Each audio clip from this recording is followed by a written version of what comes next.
Are you interested in getting back into some activity this spring? After a long winter, we all are kind of interested in getting back to those activities and hobbies that we love. For me, that's running and rock climbing, but for you, it may be tennis, it may be golf. So today I want to talk about some things that we can do to kind of assess ourselves before we jump back into those activities to make sure that we are ready for those activities and make sure that we're not going to be prone to injuries. So today I want to talk about some intrinsic factors that can increase our risk of getting injured during those physical activities. So today, talking about some intrinsic factors, the biggest factor of increasing your risk for injury is whether or not you've had a previous injury to an area.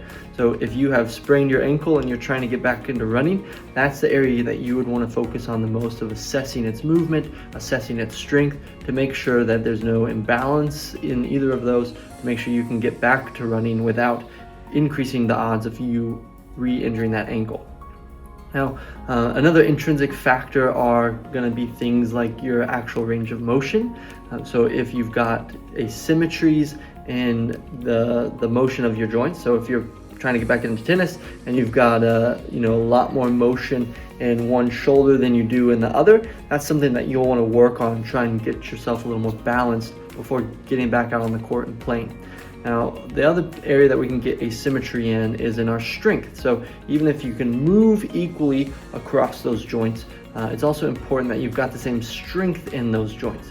And by increasing the symmetry of our body, by getting ourselves strong across both sides of our joints, and making sure that you can move equally on both sides of the body, that's going to increase the odds that you can play in a healthy way without injuring yourself. Now, if you find any asymmetries along the way of these next few videos, we'd be happy to address them. They're things that we work on every single day as chiropractors.